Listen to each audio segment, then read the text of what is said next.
ever since my divorce, I feel like that pushed me to say, you know what? I need to run towards the things that scare me, because if I don't, then am I really living? I'm not. I'm just going to be complacent. I'm going to sit at home and I'm not going to do anything, and life is going to just pass me by. My name is Yanette Cervera.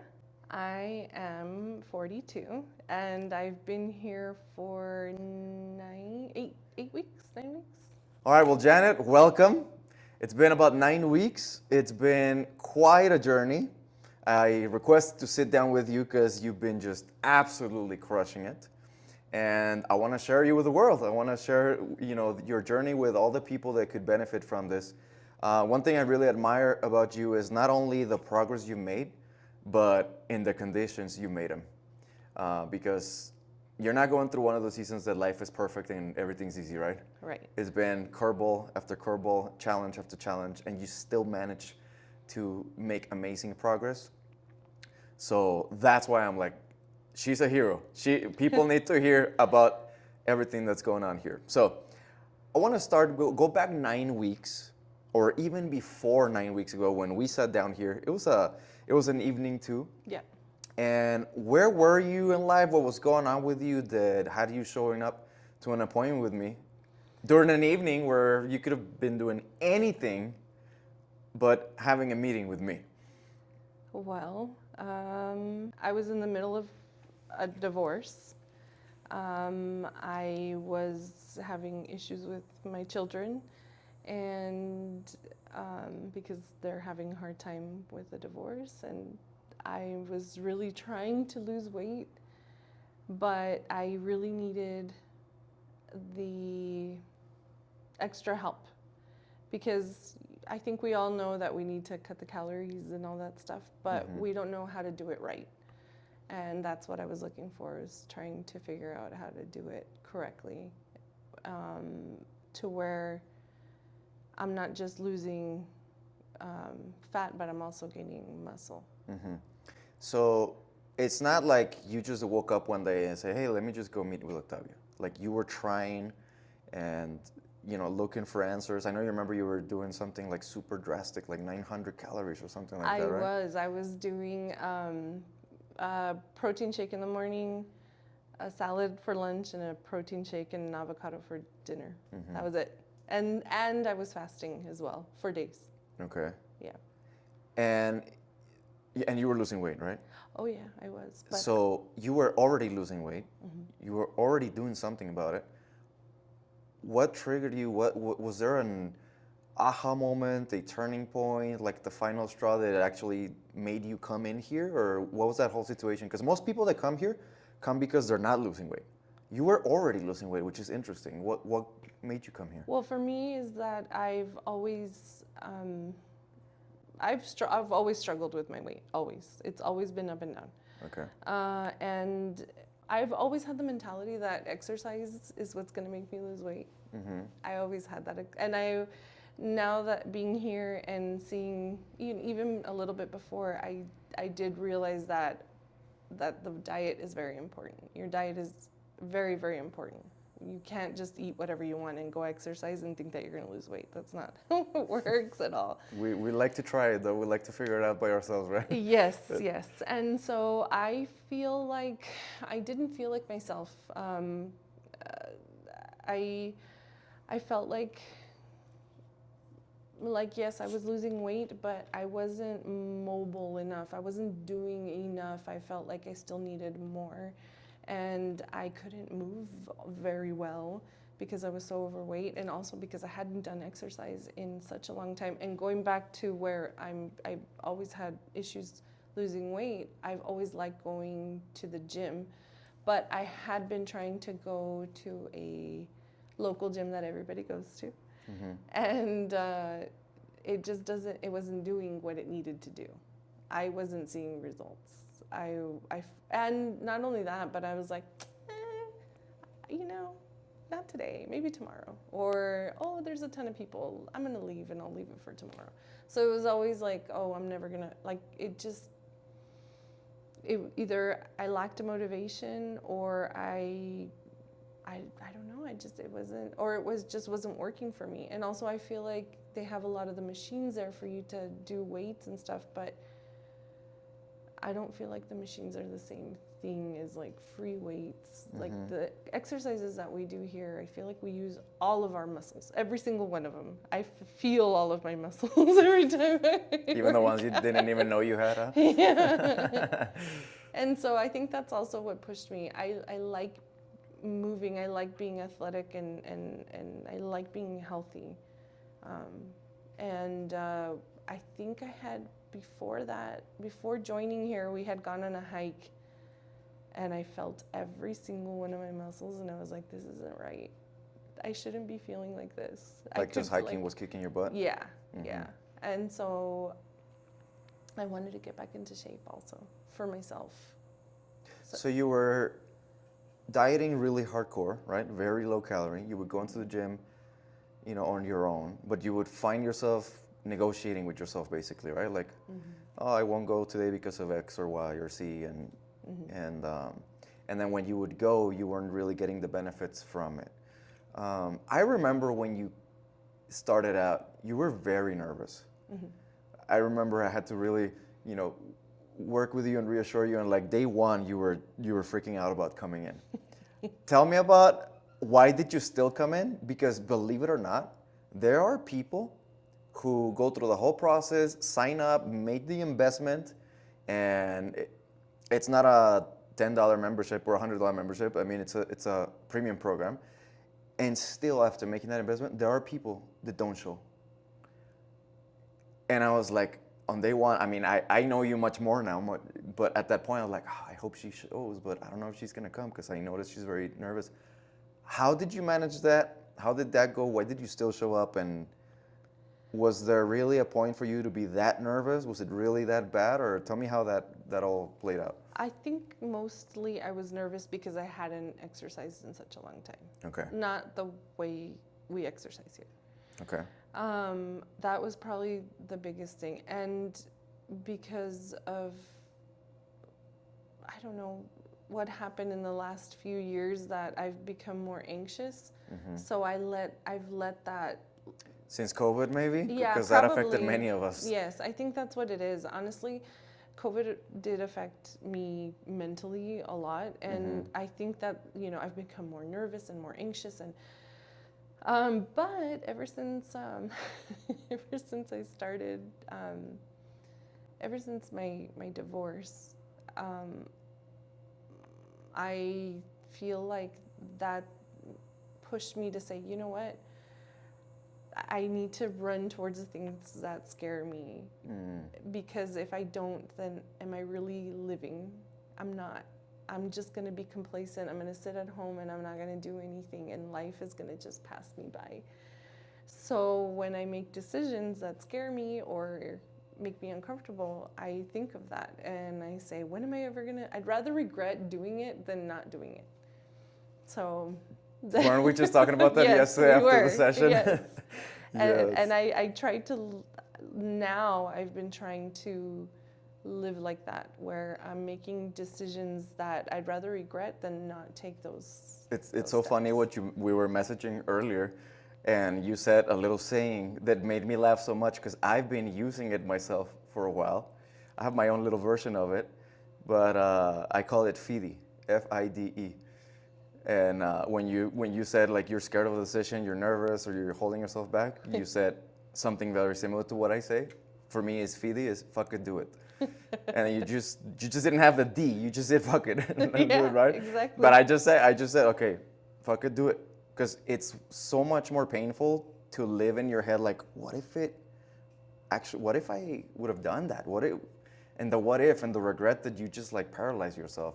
Even if it goes bad, I prefer that it goes bad than it not happening at all, because now I'm just imagining in my head and holding myself back. Yeah. So I'm very proud that you did that.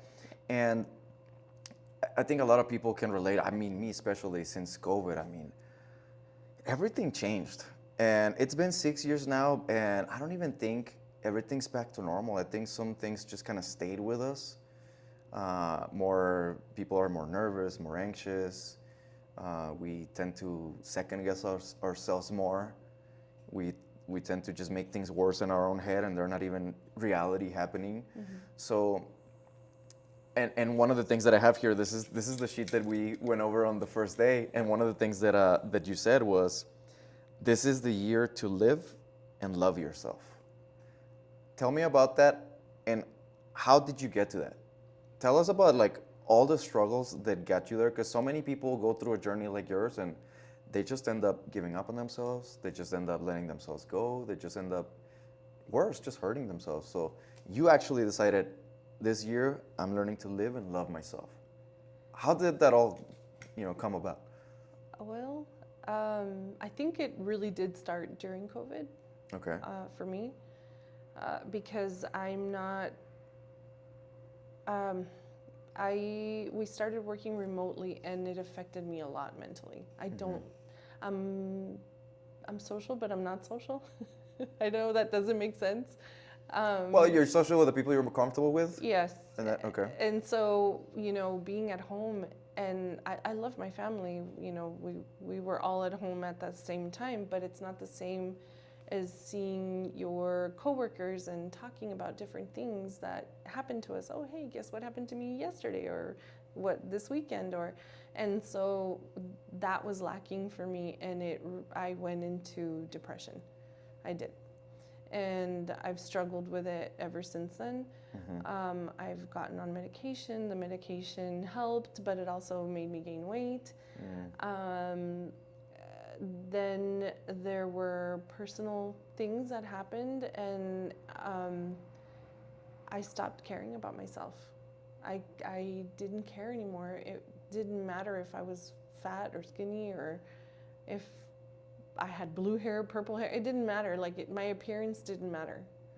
I try to always care for my appearance, because I know sometimes it's like a psychological thing that, if you at least, try to present yourself a certain way, it helps you boost your self-esteem. So I tried to not let go of, even though I did let go of it for a while. But as far as what I ate and how I looked, it didn't matter. And I was lazy, and I didn't want to go and do anything. And before that, I was out hiking all the time, and I was doing things with my kids. I was taking them to sports, and now it's just something that stopped ever since COVID. It just kind of just stopped. And we tried getting back into those things, and we didn't. It just would never work out. And this year, we took my mom. I have a picture, and I'll show it to you. Okay. It was my mom's birthday, and we took her out for her birthday, and I never thought I was that big. I never. This is a picture of how long ago? January. This year? So just half a year ago. Okay.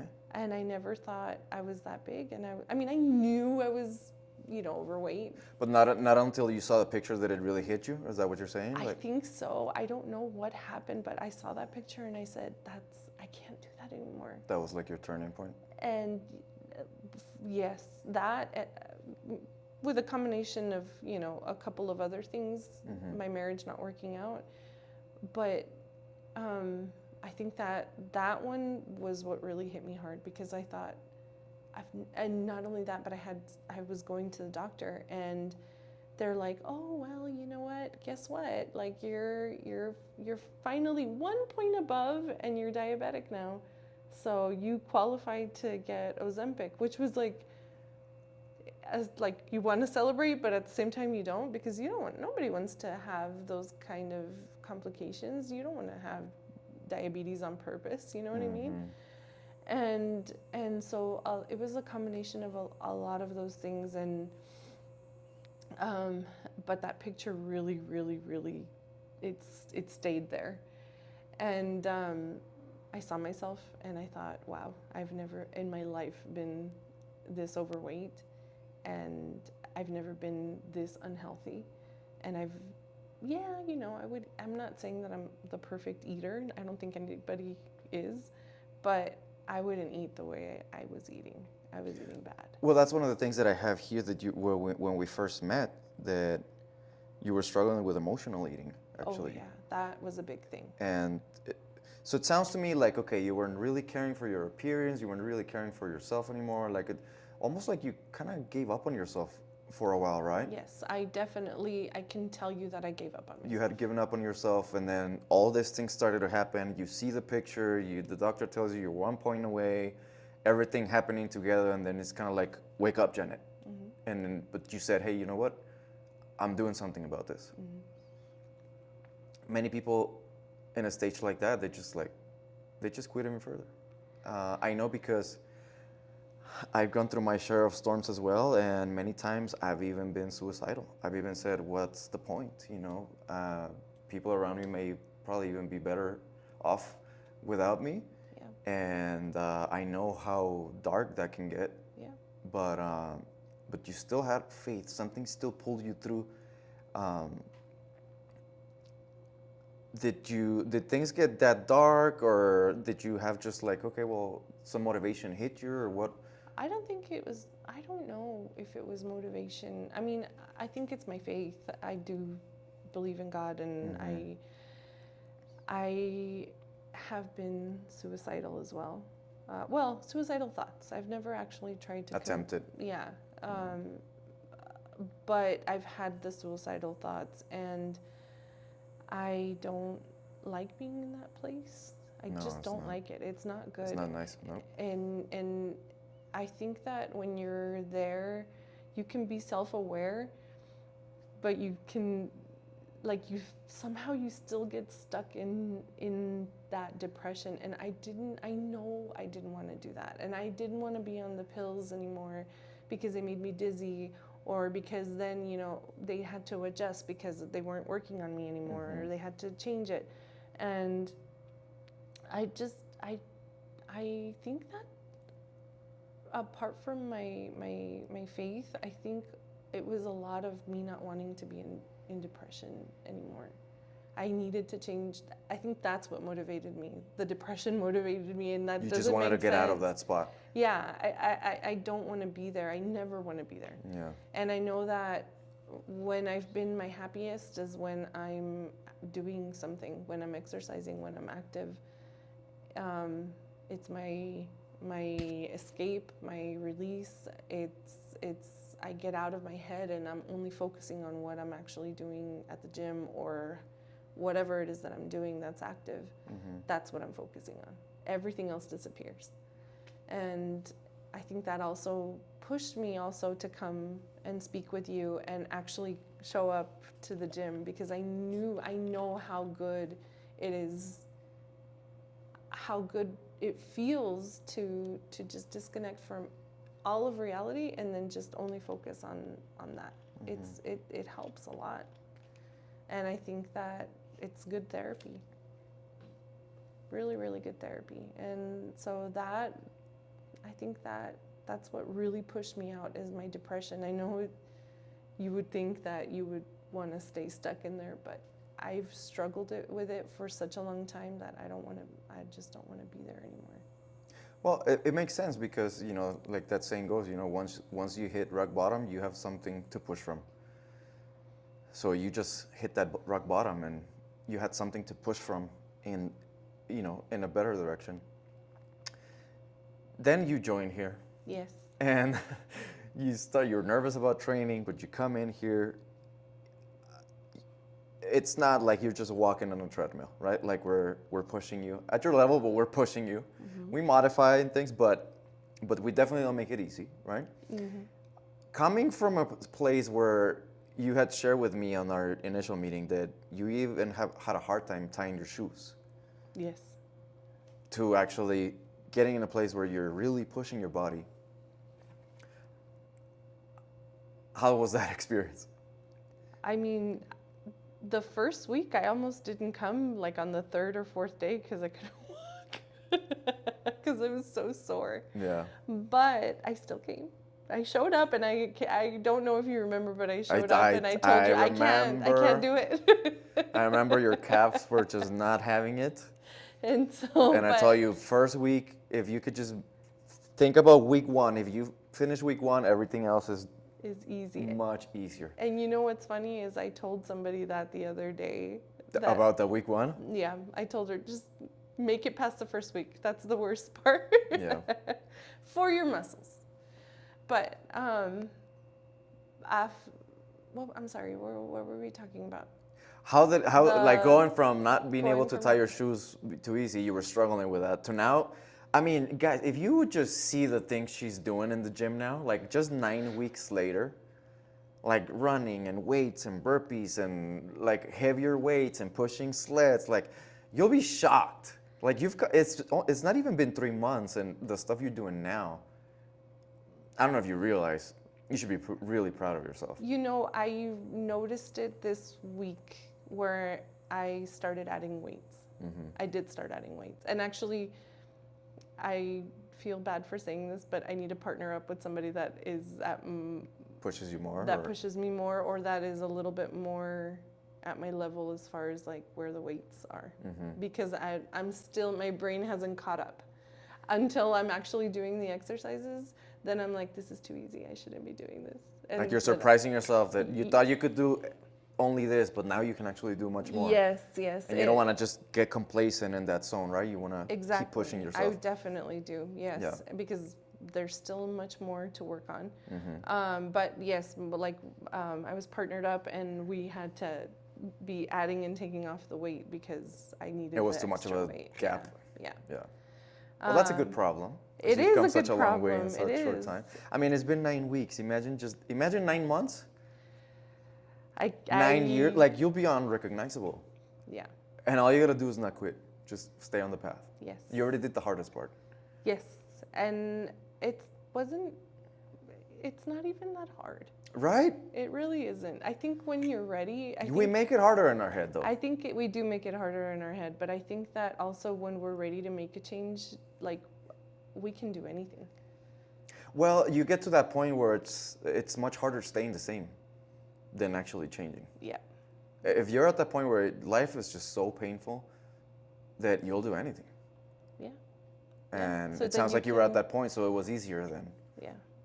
Tell us what you've accomplished so far. Uh, I can run longer. Okay.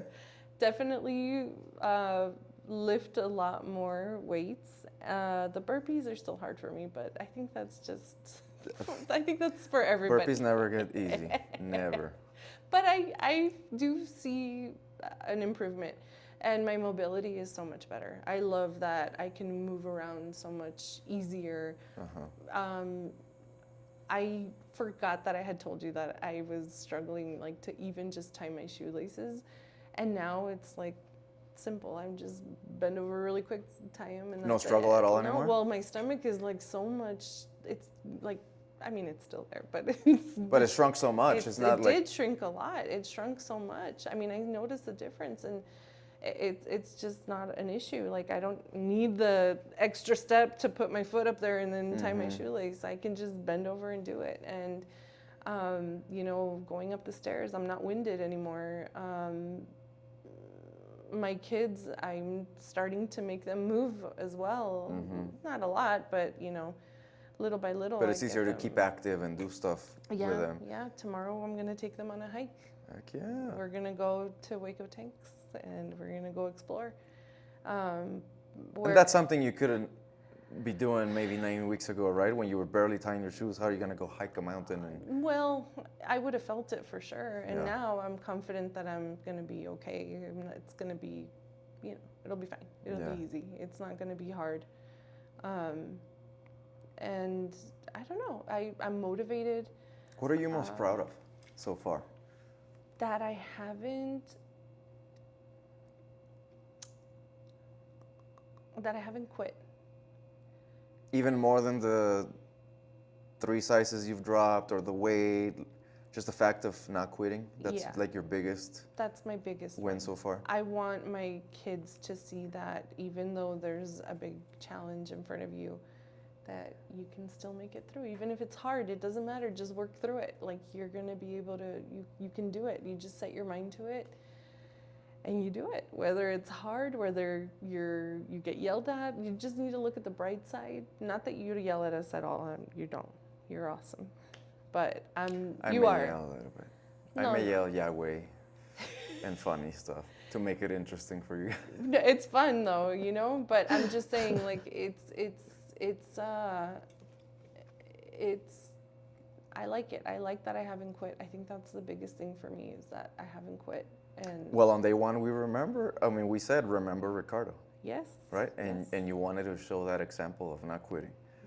And you told me that's one of your big driving forces, right? Yeah, yeah. And then, you know, the food, I think that's my second. Actually, no. The drinks. I drink water. I mean, sometimes I struggle to get to the gallon, but I drink water for everything now. I don't drink sodas. I don't drink juices. I drink coffee, but I drink it black as much as possible. And You were drinking sodas I most was of the time drinking before, soda, or soda alcohol, all the or time. what was it? I was drink the main- alcohol too, but like that Not one's as much. always been. I've never been a big drinker, like where I'm drinking all the time. Mm-hmm. But the soda was like a big thing for me. Soda with every meal.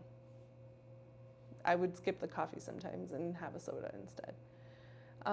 And now I have tried to take a sip of a soda, and I can tell you that I don't like it. It tastes weird. It happens. It doesn't taste the same.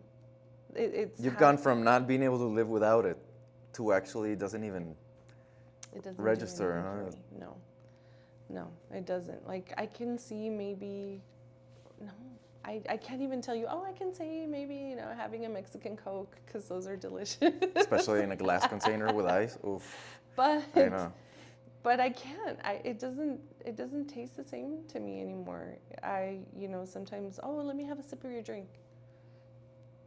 How can you drink that? It's gross. I don't like it. Well, you've been evolving, and that includes even your taste buds, your mindset, your body, your taste buds. I mean, this, 4 days ago, we did something called Transformation Tuesday, where we had a surprise for you, right? A balloon with a big balloon, a big 3, because of one of your big wins has been 3 dress sizes down. But if you can share, we did something special with that balloon that you mentioned that was very meaningful to you, that really stayed with you. Yeah. Tell us a little bit about that. We wrote down the things that we were letting go of, and it didn't have to be just the weight or the sizes that went down. It was deeper issues that were rooted in us, and for me depression was a big one. I don't feel like I'm in that space anymore. Congrats. I like I said, I love coming here. I really do. That it takes me out of my head. So, and then another one was, well, obviously it was the weight and the sizes. I don't ever want to see them again. Mm-hmm. And before I started here, I was under a lot of stress, and I started to smoke like a month or 2 before I started coming here. But I stopped. I stopped as soon as I started here. Cold turkey. I didn't have to wean myself off it or anything like that. But I stopped cold turkey because I knew that, first of all, I knew it was bad for my health, and it was going to affect my performance here. And I wanted to be committed completely 100%. So I wrote that also. That was part of the balloon. And it seems like something, I don't know. The letting go of the balloon, it's symbolic, but something within me, I just really did feel like I was actually letting go of those things. And it made me very emotional because I genuinely, from the bottom of my heart, want to let go of everything. Because if you don't let it go, like, it just stays with you, and then you stay stuck in that cycle of, okay, I'm gonna better myself, but then you're like, well, you're not letting go fully of those things, and you go back into the depression, or maybe smoking, or maybe, oh, you know what, I'll have a soda, or, oh, you know what, this. I don't want to do that anymore. I want to let it go. And that exercise, it made me very emotional. It still makes me emotional. What about it makes you emotional? I just want to change my life. I don't want to live my life the way I've been living it. And I really, from the bottom of my heart, want to let go of everything that I wrote on that balloon. I want to be happy. And I know happy is, it's not something that it's constant, but I want to be satisfied. I want to look back into my life and I want to say, you know what? I did everything that I could to make it enjoyable. I gave life to my time here instead of time to my life. Or both, actually. And we said, because you don't want to be 1 foot in, 1 foot out.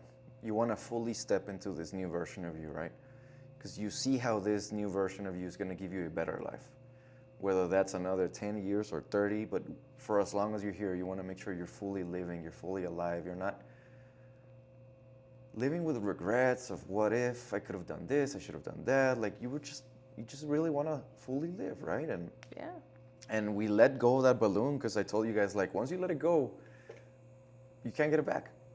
And we're drawing the line in the sand, like, we're serious about this change. There's no going back. Once we let go of it, it's gone. Every depressive thought, every bad habit, smoking, drinking, the bad food, even the toxic relationships, just think about all the transformation you've accomplished over the last 12 weeks.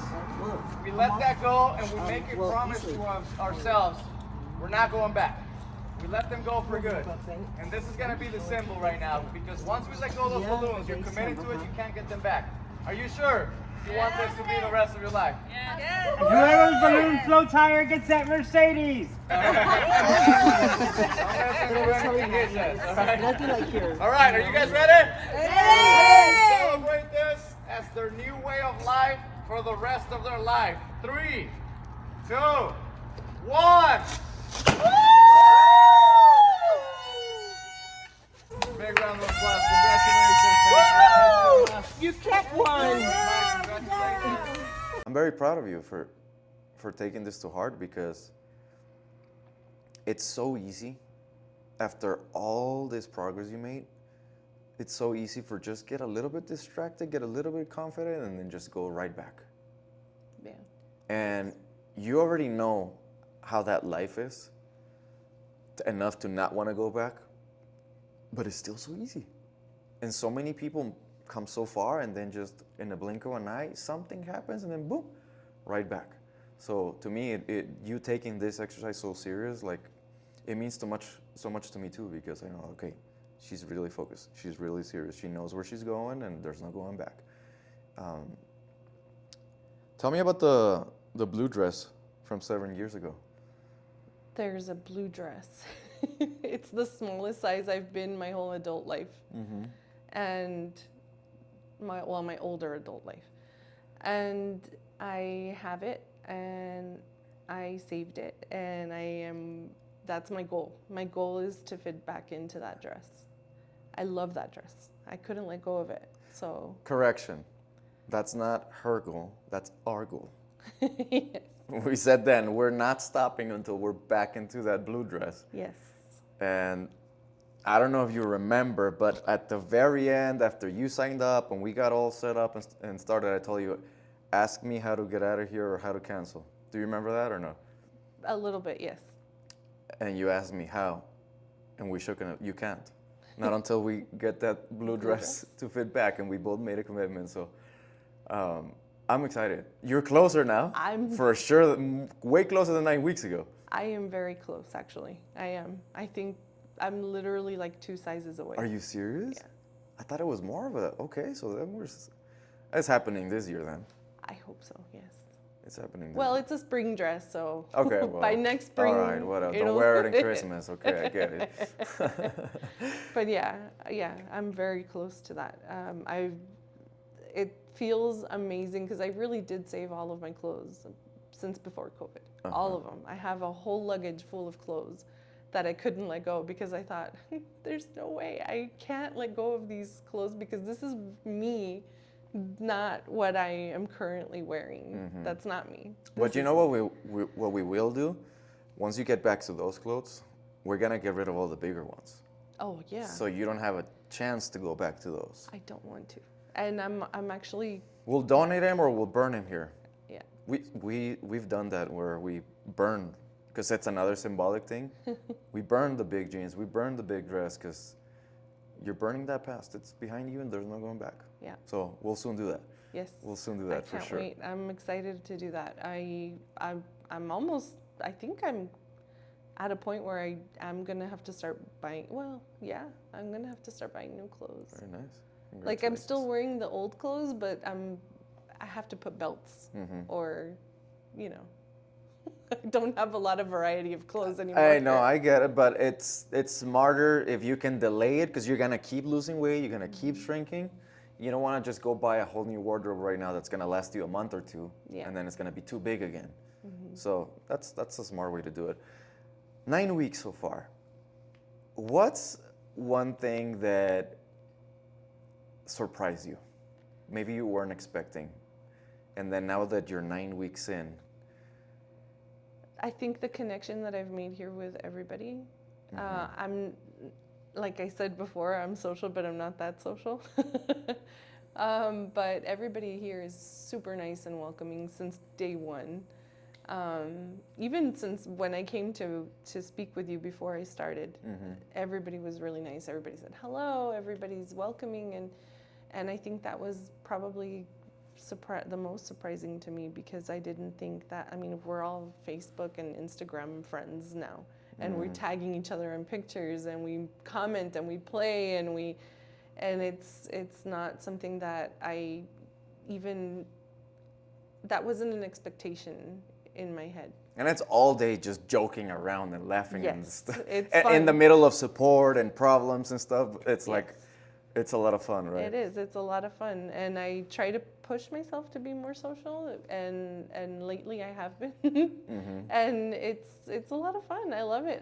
It was unexpected, but I welcome it because it's very nice. It's nice to have the connection with everybody. I think that's a lot of times we like to say that people come in here for the results and they stay for the community.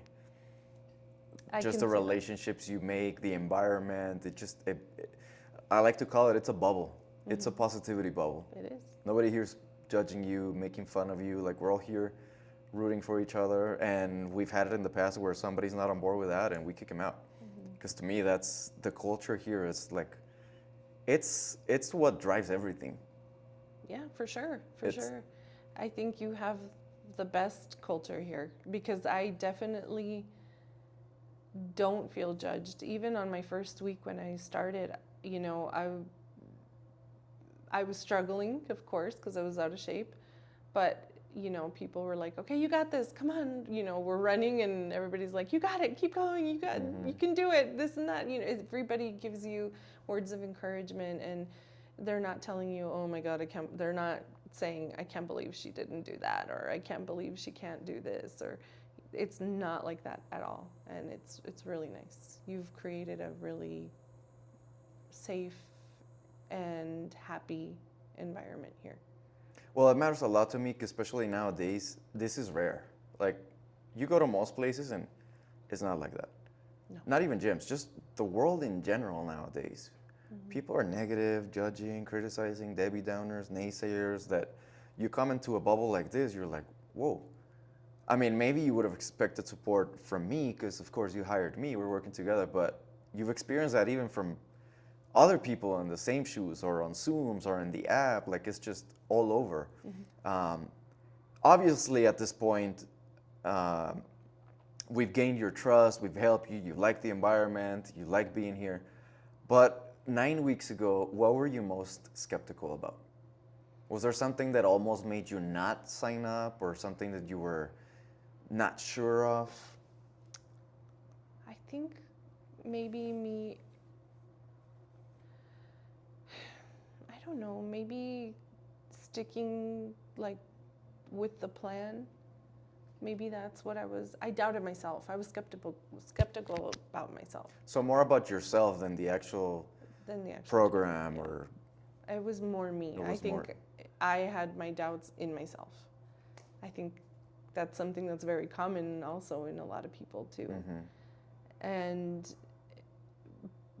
but I don't know, I did it, like, you know, and I didn't think I was gonna have the support, and I did, from everywhere. I'm like everywhere, work, home, everything.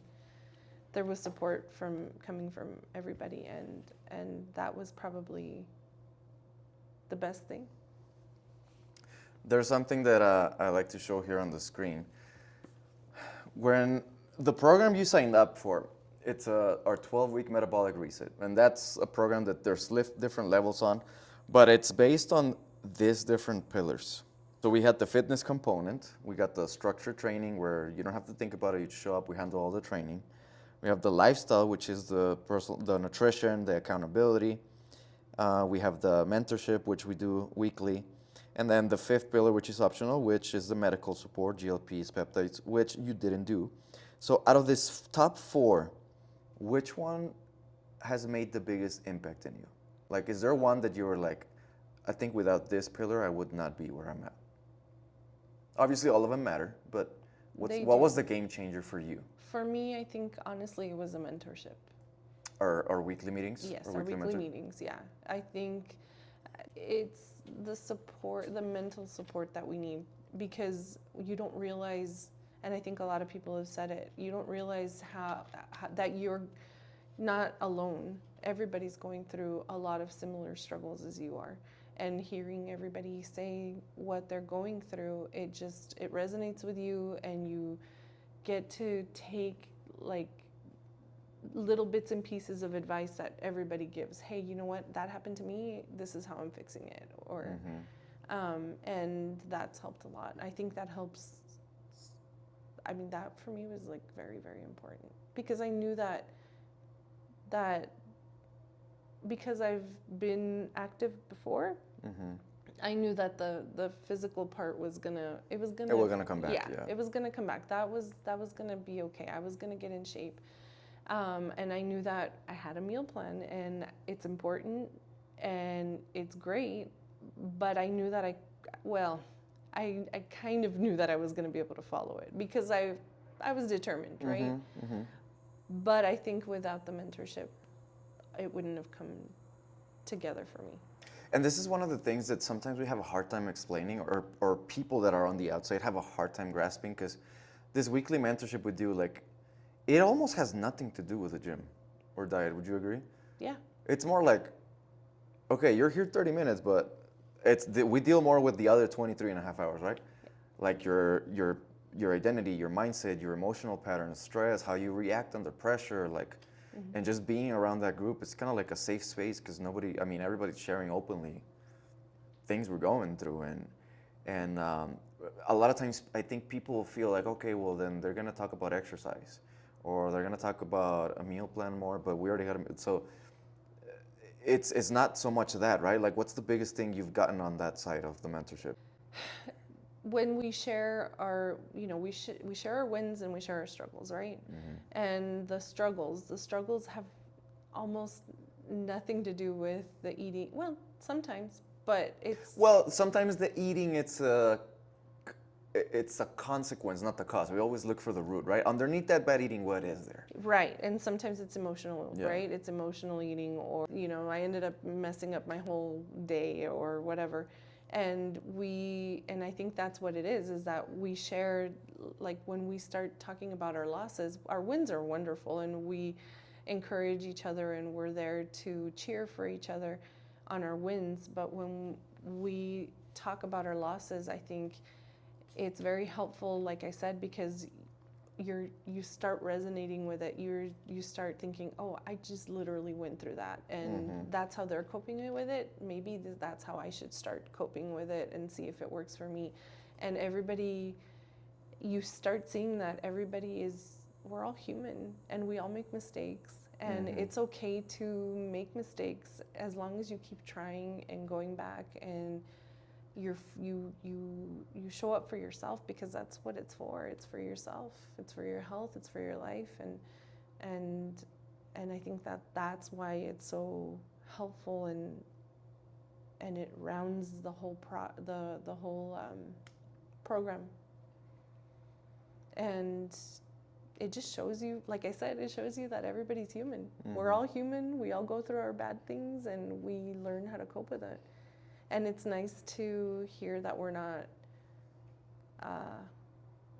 alone. It's definitely like a support group. And what I did want to say is that, you know, what some of us are going through with it, a lot of us struggle with our food, with our eating, you know, how to eat right and how to not emotionally eat.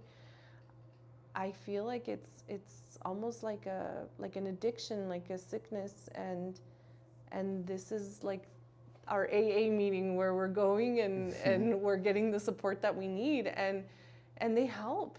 Yeah, a lot of people. The saying is now is like, oh, it's the therapy I didn't know I needed, and they were saying the other day, the morning people, when we did their balloons, the recognition, they were saying like, it's actually, I've gone to therapies, I've gone to psychologists, I've gone, and nothing has been like the whole comprehensive thing. Like, yeah, they give you a diagnosis, this is wrong with you, but like, okay, but what do I do? How do I? And they were saying like, this brings everything together in one place. And one of them in particular was like, I've never been able to make this much progress, and I spent thousands and thousands of dollars on psychologists, therapists, and this, and programs, and that, and like just in a few months, it's like I feel like finally everything's starting to click. Yeah. 3 rapid fire questions just to finish off. I appreciate your time and sharing so openly. Question number 1. You've done the gym by itself, you've done the diet by itself, and you've done this, which is the whole thing together.